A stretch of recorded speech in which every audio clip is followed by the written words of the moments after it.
मेरे प्यारे बच्चों, कैसे हो आप सब। आशा करते होंगे सब अच्छे होंगे और अपने नवोदय विद्यालय कक्षा 6 में प्रवेश के लिए जो एग्ज़ाम होगी बच्चों, आप उसके लिए बेहतरीन तैयारी कर रहे होंगे। जी हाँ मेरे प्यारे बच्चों, नवोदय विद्यालय कक्षा 6 की जो परीक्षा है वो नज़दीक आती जा रही है। 13 दिसंबर को आपकी परीक्षा होनी है बच्चों। तो आपको उसके लिए मेहनत लगा के जो गद्यांश मैं पढ़वा रहा हूँ, इनको आपको मेहनत तरीके से आपको यहाँ पर पढ़ना होगा, ठीक है।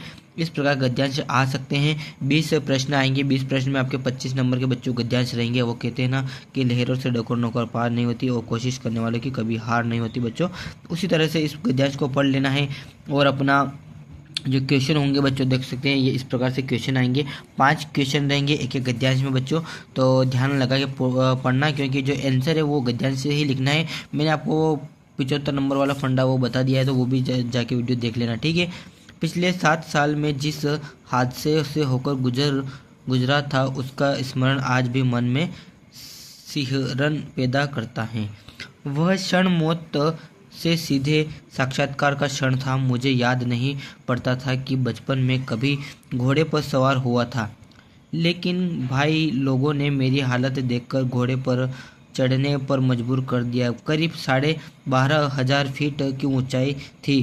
सामने बर्फ से ढकी शेषनाग झील में अपना मुंह झांकती ब्रह्मा विष्णु महेश जैसी 3 पर्वत चोटियां। पहले ही बता दिया गया था कि जैसे जैसे आप ऊपर जाओगे ऑक्सीजन की कमी होती जाएगी। बच्चों ये गद्यांश पढ़ रहा हूँ, ठीक है, ध्यान रखना। ऑक्सीजन की कमी हो जाएगी और सांस लेने में भी तकलीफ बढ़ती जाएगी। लेकिन जब मन में उत्साह होता है तो न ऑक्सीजन की भावी कमी का एहसास सताता है और न डर लगता है। लेकिन जब शरीर की मशीन जवाब देने लगती है तो फिर परमात्मा याद आता है। मेरे साथ कुछ ऐसा ही हुआ था बच्चों। ये था अपना आज का गद्यांश और इसके जो प्रश्न हैं वो भी देख लेते हैं, क्योंकि जो प्रश्न होते हैं बच्चों वो इम्पोर्टेंट होते हैं।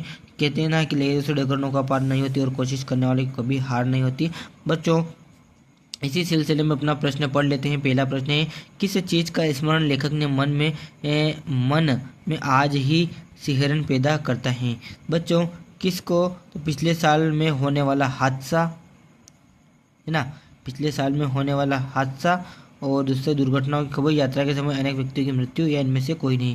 तो बच्चों इसका राइट आंसर आएगा अपना पहले वाला, पिछले साल में होने वाला हादसा। देखो यहाँ पे लिखा है पिछले 7 साल में जिस हादसे से होकर गुजरा था, उसका स्मरण आज भी मन में सिहराना पैदा करता है। ठीक बच्चों, इसका ये वाला राइट आंसर होगा, ठीक है।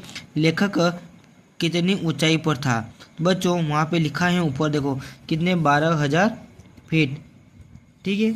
शायद यही लग रहा है, नहीं बच्चों, इसका राइट आंसर होगा सी वाला। देखो बच्चों यहाँ पे लिखा है 12,500 फीट। बच्चों इस प्रकार के क्वेश्चन भी आपको भ्रमित कर सकते हैं, तो ध्यान रखना वहाँ पे जो क्वेश्चन लिखा है, जो पैराग्राफ में लिखा है, उसी टाइप से आपको यहाँ पे देख के ही लिखना है, ठीक है।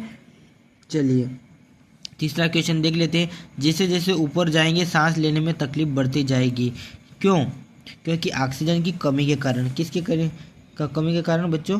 जैसे जैसे ऊपर अपन जाएंगे है ना, वैसे वैसे ऑक्सीजन की कमी होती जाएगी, ठीक है बच्चों, ऑक्सीजन की कमी होती जाएगी।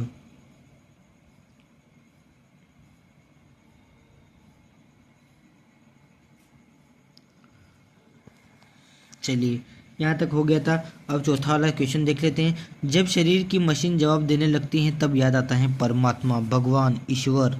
बच्चों यहाँ पे 3 में से कोई भी ऑप्शन होगा, भगवान, परमात्मा, ईश्वर, तो वो ही आपका राइट आंसर होगा। देखो यहाँ पे लिखा है फिर परमात्मा याद आता है, ठीक है। यहाँ तक क्लियर है। लास्ट वाला क्वेश्चन देख लेते हैं बच्चों। लोगों ने घोड़े पर चढ़ने के लिए क्यों मजबूर कर दिया था? देखो बच्चों, लोगों ने घोड़े पर चढ़ने के लिए क्यों मजबूर कर दिया था बच्चों? इसका राइट आंसर क्या होगा?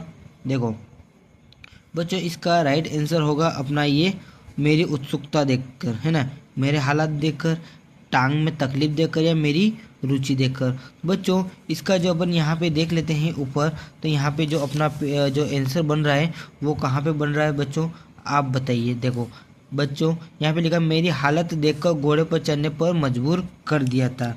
तो बच्चों उसकी क्या जो राइट आंसर आएगा, तो इसका डी वाला राइट आंसर होगा, मेरी हालत देखकर। बच्चों अगर मैंने आपको पहले ही बोल दिया कि प्रश्नों को पहले पढ़ना किस प्रकार है, जो अपने गद्यांश पढ़ा हूँ उसमें वो आंसर कहाँ मिल रहा है, इस बात का भी आप ध्यान रखना, ठीक है। ये था आज का अपना गद्यांश। अगर अच्छा लगा तो वीडियो को लाइक कीजिएगा, शेयर कीजिएगा, सब्सक्राइब कीजिएगा चैनल को, और अपने अन्य स्टूडेंट्स के साथ भी वीडियो को शेयर कीजिएगा। धन्यवाद।